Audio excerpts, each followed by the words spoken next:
আমাদের গতকালকে একটি অনাকাঙ্ক্ষিত ঘটনা ঘটেছে। সেই কারণে আমাদের কিছু ট্রেনের সময় বিপর্যয় ঘটেছে, বিশেষ করে সবগুলি না, দুইটি ট্রেন, একতা এবং নীলসাগর। এছাড়া আজকে আমরা এসেছি যে আমাদের এখানে রেলের কর্তৃপক্ষ উপস্থিত রয়েছেন, ডিজি সাহেব উপস্থিত রয়েছেন, এডিজি ওনারা উপস্থিত রয়েছেন রেলের বিভিন্ন পর্যায়ের কর্মকর্তাবৃন্দ।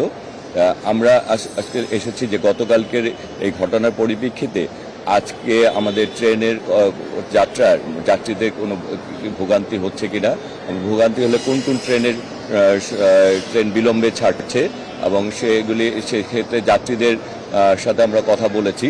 মূলত আমরা দেখেছি যে দুটি ট্রেনের সময় বিপর্যয় ঘটেছে, একটি হচ্ছে একতা আর একটা হচ্ছে নীলসাগর। এছাড়া বাকি যে ট্রেনের যে সময়সূচিগুলি ছিল সেগুলি শিডিউল টাইমে ট্রেনগুলি সেরে যাচ্ছে।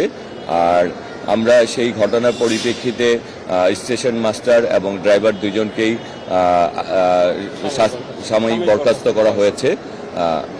আপাতত আমাদের ট্রেনের আর সার্বিক পরিস্থিতি নিয়ে আমরা দেখছি যে স্বাভাবিকে রয়েছে, এই অবস্থার মধ্যে পার করছি। এছাড়া রেলের একেবারে সর্বোচ্চ পর্যায় থেকে রেলের মাঠ পর্যায়ে কর্মকর্তাবৃন্দ সবাই মাঠে সক্রিয় রয়েছেন।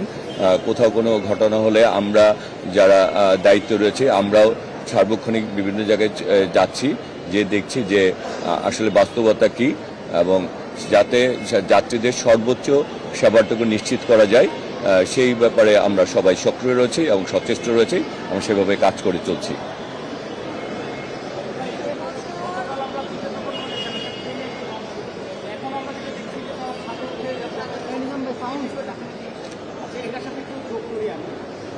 আপনি যখন নীলসাগর আপনি যখন প্রচুর লোক ছিল, আপনি ছিলেন, সেই মুহূর্তে ট্রেনটা ছেড়ে গেল। এটা কি আপনার চোখ এড়ানোর জন্য এটা এমনটি হলো? কারণ ট্রেন তো অনেকক্ষণ ধরে এটা তৈরি বিষয়টা এরকম না। আচ্ছা, যেটি হচ্ছে যে হ্যাঁ, আপনার এই অভিযোগটি আপনার করতেই পারেন এবং করা স্বাভাবিক। যেটি হচ্ছে যে আমরা আপনাকে প্রথমেই বলেছি যে আমরা দুটি ট্রেনের সময় বিপর্যয়, শিডিউল বিপর্যয় হয়েছে, একটা হচ্ছে একতা আর একটা হচ্ছে নীলসাগর। এই কারণে আসলে কিছুটা যাত্রী সেবায় কিছুটা বিঘ্ন ঘটেছে আমাদের মনে হয়। যে আর এখানে যেটা হচ্ছে যে এটা আমার এখানে আসাটাও আমি হঠাৎ করেই আসতে চেয়েছি, কোনো কিছু আমাদের পরিকল্পিত না। আমার মনে হয় যে আমি আসার আগে 1 ঘন্টা আগেও আপনারা কেউ জানতেন না যে আমি এখানে আসব। আর এখানে যাত্রীদের ট্রেনে ওই জায়গায় আমি হেঁটে হেঁটে যাচ্ছিলাম, কিন্তু আমার জন্য ট্রেন সময় বিলম্ব করবে বা আমি একজন আটকে রাখবে সেটিও যেমন আসলে কাঙ্ক্ষিত না।